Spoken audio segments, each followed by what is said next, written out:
Hello everyone, welcome to YT Laws. यहाँ हम law, constitution और पॉलिटी को सिंपल और इजी लैंग्वेज में समझेंगे। तो चलिए शुरू करते हैं आज का वीडियो।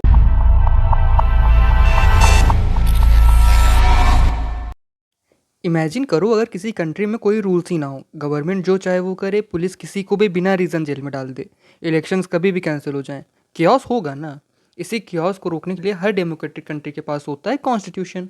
लेकिन कॉन्स्टिट्यूशन एक्चुअली होता क्या है, आज इस लेक्चर में हम इसको एकदम बेसिक से समझेंगे। ठीक, सिंपल वर्ड्स में बोलें तो कॉन्स्टिट्यूशन किसी भी कंट्री का हाईएस्ट रूल बुक होता है। ठीक है, ये डिसाइड करता है गवर्नमेंट कैसे काम करेगी, सिटीजन्स के राइट्स क्या होंगे और गवर्नमेंट क्या नहीं कर सकती। ठीक, इंडिया में पार्लियामेंट लॉज बनाती है, लेकिन पार्लियामेंट भी कॉन्स्टिट्यूशन के अगेंस्ट लॉ नहीं बना सकते। ये इंपॉर्टेंट लाइन है याद रखने के लिए। ठीक है, क्योंकि कॉन्स्टिट्यूशन जो होता है वो सबसे ऊपर माना जाता है।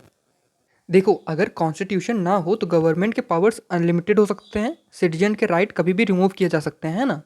इसीलिए कॉन्स्टिट्यूशन गवर्नमेंट की पावर्स को लिमिट कर देता है और सिटीजन को प्रोटेक्शन प्रोवाइड करता है। ये डेमोक्रेसी को स्टेबल रखता है। देखो, 1947 से पहले इंडिया ब्रिटिश रूल के अंडर था। उस टाइम इंडिया अपने रूल्स को खुद डिसाइड नहीं करता था। इंडिपेंडेंस के बाद इंडिया को एक ऐसे डॉक्यूमेंट की ज़रूरत थी जो गवर्नमेंट को ऑर्गेनाइज करे, सिटीजन्स के राइट को प्रोटेक्ट करे और पूरे कंट्री को एक लीगल फ्रेमवर्क दे। इसी वजह से कॉन्स्टिट्यूशन बनाया गया।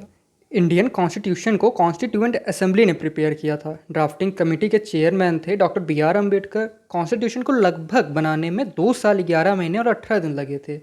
26 नवंबर 1949 को कॉन्स्टिट्यूशन अडॉप्ट हुआ था और 26 जनवरी 1950 को ऑफिशियली इम्प्लीमेंट हुआ था। ये दोनों डेट याद रखने से कन्फ्यूज़न बहुत होता है कि 26 नवंबर 1949 को कॉन्स्टिट्यूशन अडॉप्ट हुआ था और 26 जनवरी 1950 को ऑफिशियली इम्प्लीमेंट किया गया था। इंडियन कॉन्स्टिट्यूशन में बहुत इंपॉर्टेंट प्रोविजन दिए गए हैं, जैसे fundamental rights, government structure, election system और सेंटर स्टेट रिलेशंस। ये सब कॉन्स्टिट्यूशन को डिफाइन करते हैं। देखो, कॉन्स्टिट्यूशन सिर्फ एक लीगल डॉक्यूमेंट नहीं होता है, ये डेमोक्रेसी की बैकबोन मानी जाती है। ठीक है, ये इंश्योर करता है कि गवर्नमेंट कॉन्स्टिट्यूशन के अकॉर्डिंग ही काम करे और हर सिटीजन के राइट्स प्रोटेक्टेड रहें। ठीक, अगर सिंपल वर्ड्स में समझे तो कॉन्स्टिट्यूशन एक कंट्री का हाईएस्ट रूल बुक होता है। ठीक है, जो गवर्नमेंट और सिटीजन्स दोनों के रूल सेट करता है। तो चलो आज के लिए बस इतना ही। नेक्स्ट लेक्चर में हम पढ़ेंगे historical background of Indian constitution. अगर आपको लेक्चर हेल्पफुल लगा हो तो चैनल को सब्सक्राइब जरूर करिए। Thank you.